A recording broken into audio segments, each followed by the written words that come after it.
Okey, Assalamualaikum warahmatullahi taala wabarakatuh. Selamat pagi. Uh, Selamat sejahtera. So, apa itu semiconductor? Kita tengok dulu. Basicnya adalah kita tahu semua bahan atas muka bumi ni mungkin ada bersifat insulator. Okey, insulator dari segi bahasa dipanggil sebagai penebat. Okey, apa itu penebat? Penebat adalah a poor conductors of electricity. Satu konduktor yang lemah dalam pengaliran elektrik. Okey. Ya, penebat adalah suatu konduktor yang lemah dalam mengalirkan elektrik kerana sebab apa ia menjadi lemah? Because it have too few free electron. Mempunyai elektron bebas yang sangat sedikit. Okay, seperti yang awak patutnya tahu, untuk elektrisiti itu menjadi pengalirannya menjadi lebih baik. Okay, yang mengalirkan elektrisiti itu sebenarnya adalah berapakah bilangan elektron yang flow. So if a material have too few free electron, ada elektron yang terlampau sedikit, maka konduktivitinya berkurang dan kita boleh panggil dia sebagai insulator. Kedua, and material also could be built ataupun mungkin juga berasal daripada metal ataupun logam. Okay. Dan logam, kita tengok sini, a good conductors of electricity because they have free electrons that can move easily between atoms. Okay, metal adalah suatu konduktor yang baik kerana mempunyai free electrons. Mempunyai elektron bebas yang boleh bergerak dengan mudah di antara atom. So, apa faktor conductivity itu, sama ada suatu bahan itu good conductor atau poor conductor? Sekali lagi, jumlah elektron yang bebas. Nah, apa itu semiconductor? Awak dah belajar conductor tu apa? Tiba-tiba ada perkataan semiconductor di depan. Semi di sini. Okay, conductor dah belajar. Apa itu semiconductor? So, a semiconductor is a material, suatu bahan that has electrical conductivity, mempunyai conductivity elektrik that is between that of a conductor and an insulator. Mempunyai nilai conductivity di antara konduktor dan juga insulator. Conductivity dia tak teruk macam insulator, lebih baik dari insulator, okay, dan berada di bawah konduktor, di antara. So, semi di sini bermaksud dia hampir-hampir menjadi konduktor kerana konduktivitinya berada di antara konduktor dan insulator. Contoh pertama adalah silikon, contoh kedua adalah germanium. Kenapa kita fokus kepada dua ni? Kerana kedua-duanya dipanggil sebagai pure semiconductor. Pure semiconductor element. Okay. So, bila soalan tanya, apakah contoh pure semiconductor? Jawapan dia silikon dan juga germanium.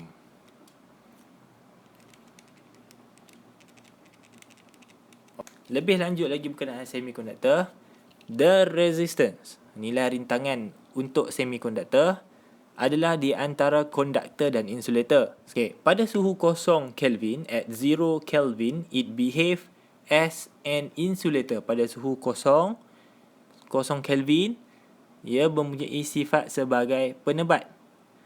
Tetapi apabila suhu ditingkatkan, when the temperature increases, the conductivity will increase. Okay, apabila awak letak suatu semiconductor, okay, di dalam satu kebok yang awak boleh ubah temperature, ataupun awak panaskan semiconductor tersebut, awak akan dapati the electricity ataupun the electricity will increase because the resistance will be lowered. Ini sifat ajaib atau sifat menarik untuk semiconductor. Suatu semiconductor apabila dipanaskan, nilai rintangannya berkurang. Ini tak ada pada semua bahan, hanya ada pada semikonduktor saja. Sebab awak dah belajar dah, apabila suhu tinggi, rintangan menjadi tinggi. Tetapi semikonduktor, apabila suhu ditingkatkan, tiba-tiba rintangannya berkurang, menyebabkan conductivity of electricity-nya bertambah. Dia terbalik kepada konduktor. Sifatnya adalah apabila temperature-nya ditambah, nilai rintangannya berkurang. So, apabila kita dapati bahawa semikonduktor mempunyai sifat ini, apabila dipanaskan atau suhunya meningkat, rintangannya berkurang, so there must be something yang kita boleh take advantage of semikonduktor.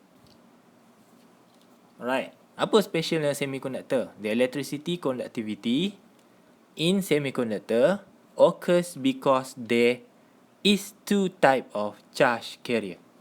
So, di dalam semikonduktor ada dua jenis pembawa cas. Charge carriers. Pembawa cas. Pembawa cas yang pertama dikenali sebagai elektron atau dipanggil juga free electron. Free electron lah yang menyebabkan konduktivitinya menjadi baik. Konduktiviti siapa? Konduktiviti semikonduktor.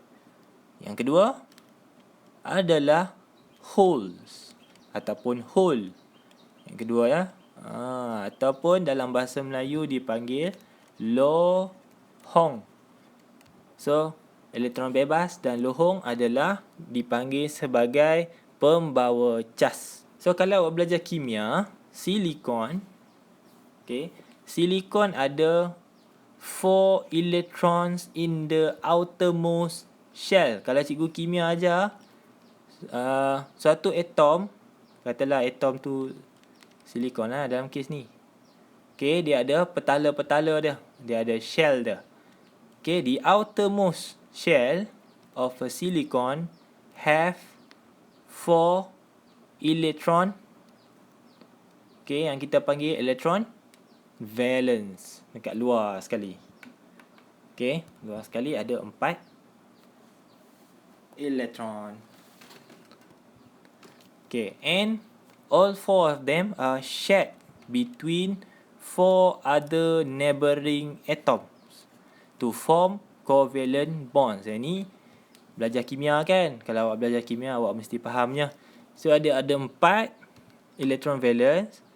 Setiap satu daripada elektron valence ini dikongsi oleh 4 lagi silikon. So, kalau sebelah kanan dia ni ada silikon lagi, dia kongsi dengan silikon satu lagi sebelah kanan. Kongsi. Yang ni pun sama juga kongsi. Yang ni pun sama juga kongsi. Ini pun sama juga kongsi. So, the outermost shell will be in the octet state. Akan berada dalam fasa ataupun apa dia panggil, keadaan octet. Yang paling penting awak kena tahu, silikon have 4 valence electrons. Dalam slide ni awak cuma perlu tahu silikon ada 4 elektron valence. Pada suhu yang rendah, at low temperature, almost all of the electrons in a semiconductors are bound to their nuclei. Apa maksud bound to their nuclei? Berada dekat ataupun tertarik lebih kuat kepada nukleusnya. And without free electrons, the semiconductors behave as an insulator. So there will be no electron flowing in between the atoms. Tak ada elektron yang terbebas di antara kekisi. Di antara nukleus-nukleus silikon ni. No free electrons. Sebab bound to the nuclei. So, bila tidak ada free electron, bermaksud semikonduktor, konduktivitinya berkurang. Dan dikatakan bersifat penebat. Maksudkan adalah apabila semikonduktor itu temperature-nya berkurang, maka nilai rintangannya bertambah. Sebab apa? Kerana there is no free elektron. Okay, tidak ada elektron bebas yang wujud. Bila as the temperature of the pure silicon increase, apabila kita tingkatkan suhu temperature silikon bertambah, apa berlaku? Awak tahu at the end conductivity dia bertambah. Okey, apa berlaku sebelum itu? As the temperature of the pure silicon increases, the energy of the vibrating atoms in the silicon crystal causes some electrons to break free. Okey, dekat sini paling penting, causes some electron to break free. Mana dia? Break free. Okey, disebabkan tenaga yang tinggi, sesetengah elektron berjaya terbebas dari kekisi. Yang warna kuning-kuning ni. Okey, berjaya terbebas and break free, maksudnya terbebas lah tu. And this electron yang saya tandakan merah-merah yang terbebas ini dipanggil sebagai free electron. Okay, elektron bebas. Okay, each free electron leaves behind a hole in the bonding structure. Alright, tengok sini. Setiap yang saya tandakan merah ni, sebelum dia tu ada warna hitam atau warna kelabu di situ. Cuba tengok dekat sini. Okay, ini kuning ni free electron. Okay, yang ditinggalkan tempatnya itu yang berwarna kelabu, itulah dipanggil sebagai hole atau lohong.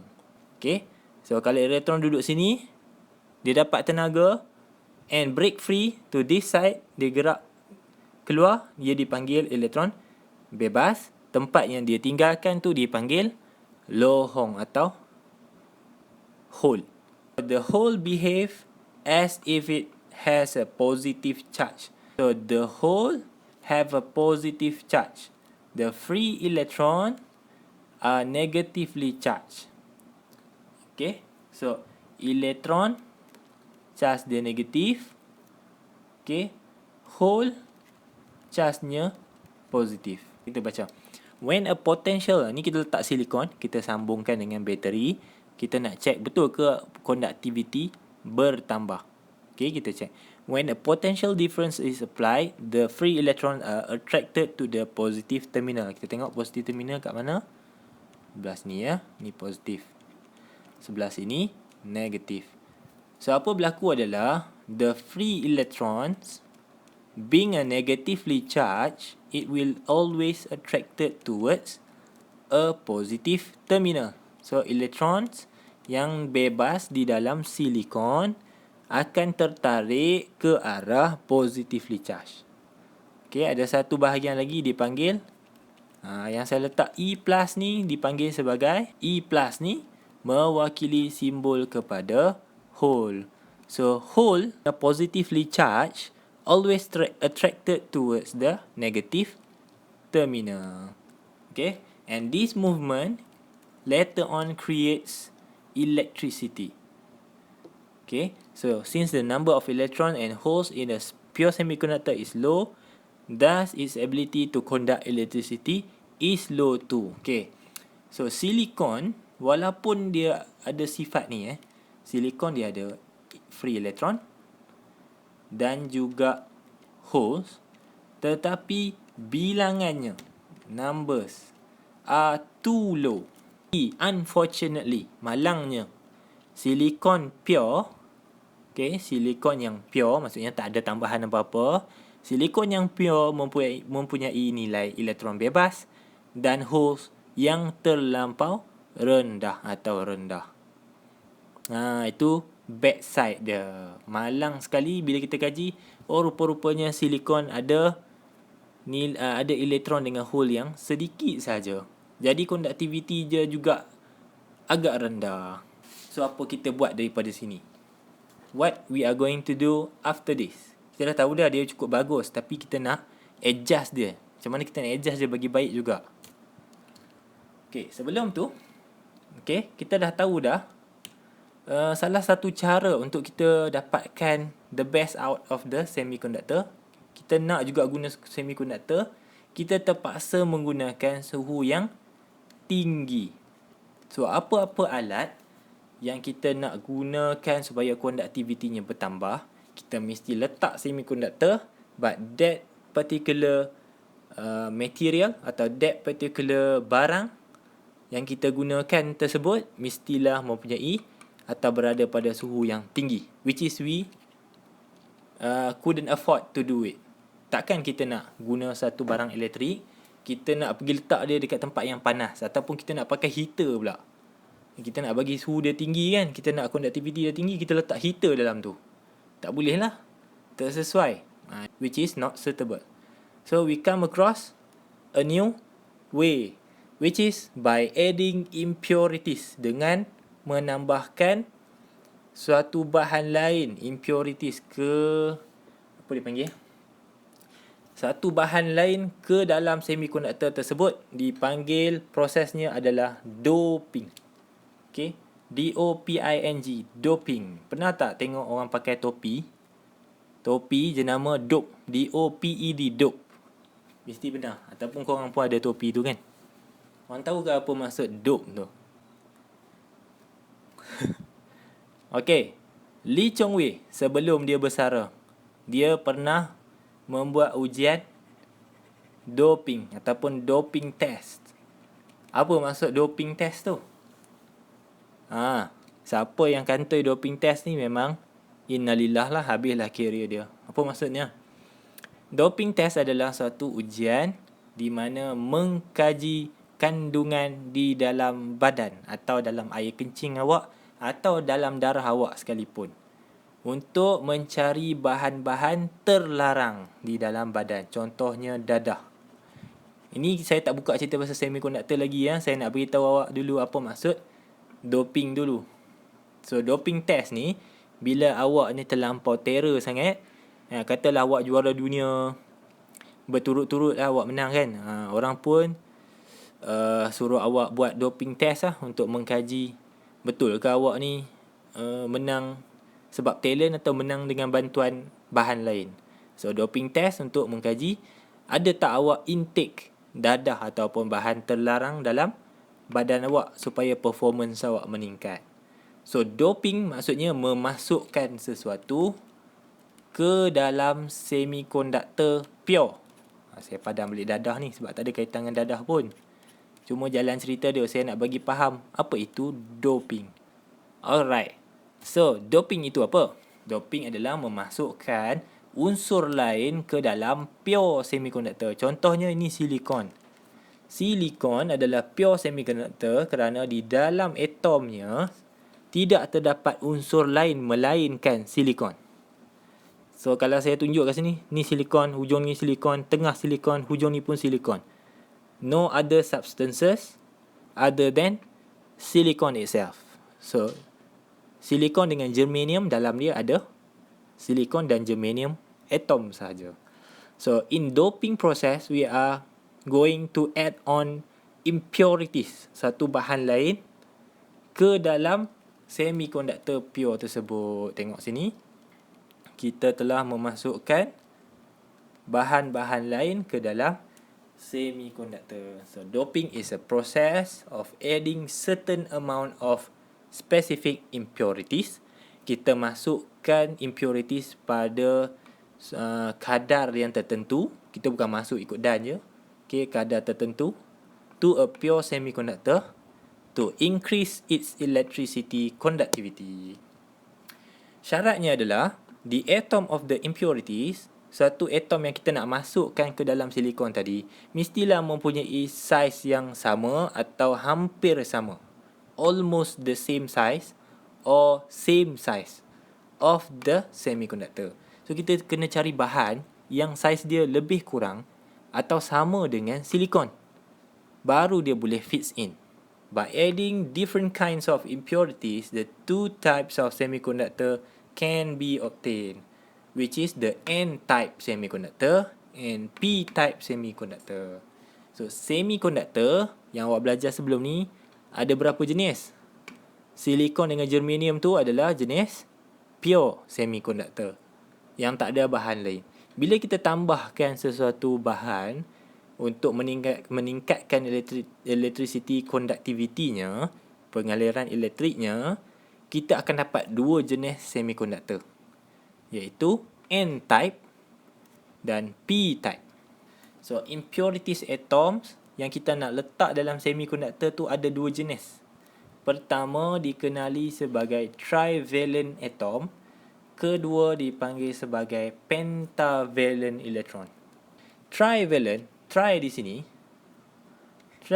bermaksud 3. So, trivalent, valence tadi maksudnya elektron paling luar. So, ada 3 electrons dekat bahagian ataupun petala paling luar. Suatu elemen atau atom yang mempunyai 3 elektron valence di luar. Contohnya apa? Contohnya adalah gallium. Gallium adalah suatu atom trivalent yang berada di dalam kumpulan 3 periodic table. Gallium kat sini, gallium ada 1, 2, 3.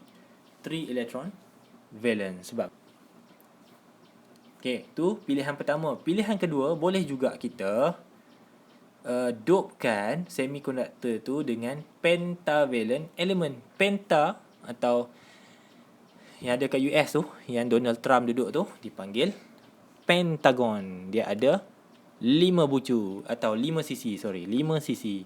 Pentavalent bermaksud ada 5 elektron valence. Okey, 5 elektron valence. Contoh atom yang ada pentavalent adalah arsenic, bukan arsenal arsenic. So arsenic ada 5 elektron valence. 1, 2, 3, 4, 5. In the outermost shell ada 5 elektron. Okay, so pentavalent arsenic. Trivalent gallium. Pentavalent ada 5 elektron valence. Contohnya arsenic. Sebab tu bila EPL EPL nak mula dah minggu depan. Kenal tak Arsenal? Tak ramai orang kenal kot Arsenal. Okay, Arsenal selalu berada, bila habis liga semua selalu berada nombor lebih kurang nombor ni lah, malas sebut lah. Kalau tak nombor ni pun bawah lagi. Contoh jangan marah, menyokong Arsenal. Okay, MU tak ada dalam ni, Liverpool lagi tak ada.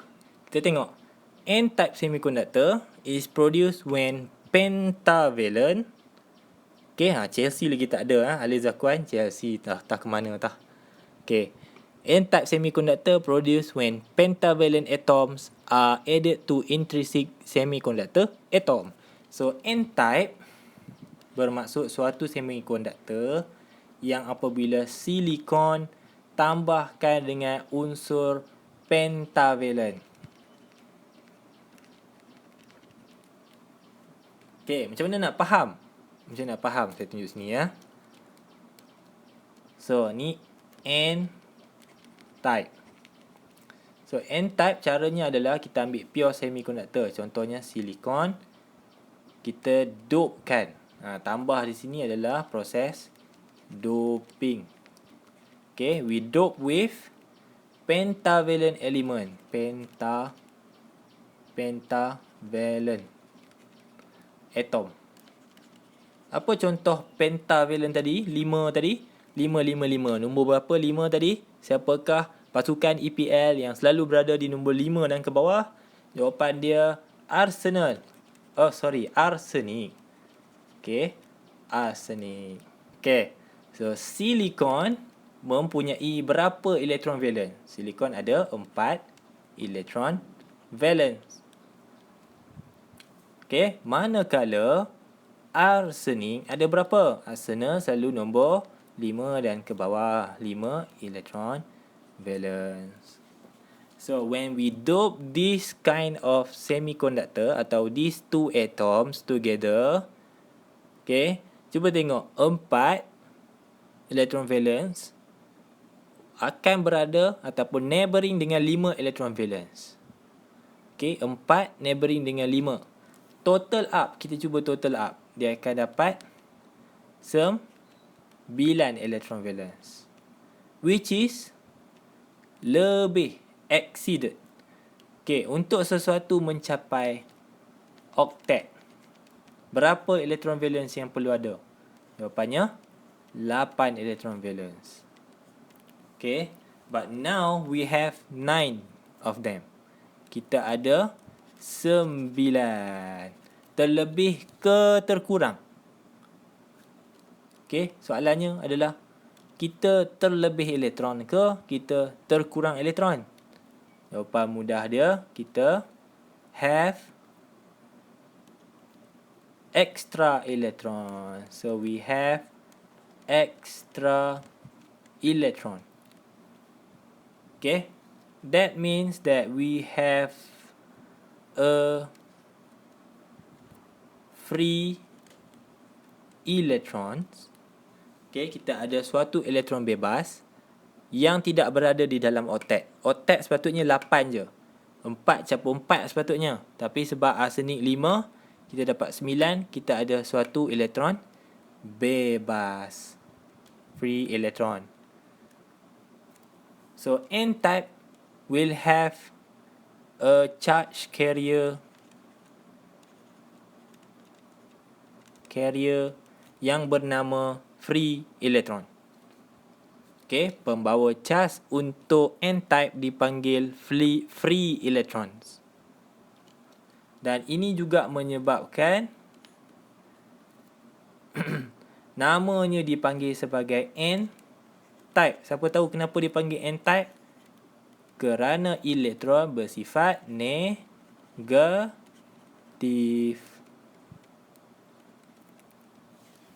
Okay. So, P-type semiconductor, okay, dihasilkan menggunakan silicon, which is the pure semiconductor, and we dope it with trivalent atom. Apa contoh trivalent atom tadi? Jawapannya gallium. Contohnya gallium. Ini proses doping. Okay, kita memasukkan unsur lain, impurities lain ke dalam pure semiconductor. So, apa berlaku? Silikon, sekali lagi, ada berapa elektron valence? 4 elektron valence. Ada 4. Dan kita dopekan, mana dia pointer saya? Dopekan dengan gallium. Gallium adalah unsur trivalent, so ada 3 elektron valence. Nah, kita cuba add up. 4 campur 3. Siapa tak tahu? 4 campur 3, 7 elektron valence. Bila kita dope, kita dapati one bond will produce a 7 electron valence, which happens to be deficit of 1 electron. Sepatutnya octet, okay, membentuk suatu gabungan 8 electron valence. But do we have 8 here? No, we have 7 instead. Cik, cakap bahasa Inggeris. 7, ha? Kita ada 7. Kita ada defisit 1 elektron. Sekejap ya. Nah, apa berlaku? Kita ada kekurangan elektron. Defisit 1 electron each. Okay. So, suatu tempat yang sepatutnya diisi oleh elektron. Saya buat sini ya. Saya buat sini. 1, 2. Ni dia punya petala lah. Katalah ni atom. 3, 4, 5, 6, 7, 8. Okey, sini elektron. Elektron. Yang warna purple ni semua elektron. Okey.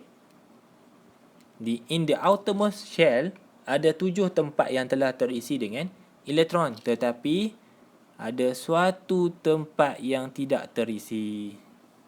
Okey, kosong. Ditinggalkan. Apakah nama tempat yang ditinggalkan oleh elektron? Itu kita panggil sebagai hole ataupun lohong. So P-type mempunyai elektron positif atau kita kenal dia sorry. So P-type mempunyai hole, okay, which happens to have a positively charge. Okay, bukan satu saja hole, tetapi setiap satu daripada tempat yang ditinggalkan tu membentuk suatu hole. Silikon ni dengan gallium ni ada satu hole. Dekat sini dengan sini ada satu hole, sini dengan sini ada satu hole, sini dengan sini satu hole, ada banyak holes. So, because of we have lots of holes produced in this type of doping, so we call it as P-type. Sebab apa kita panggil dia P-type? Kalau tak nampak lagi, tak tahulah. Kenapa kita panggil dia P-type? Kerana kita ada positive charge carrier. Kita ada positive charge carrier. Siapakah positive charge carrier tu? Jawapannya lohong atau holes. Okay, so nanti jumpa lagi minggu depan. Kita kenal pula apa guna P-type dengan N-type ni. Alright, itu sahaja. Jumpa lagi. Assalamualaikum.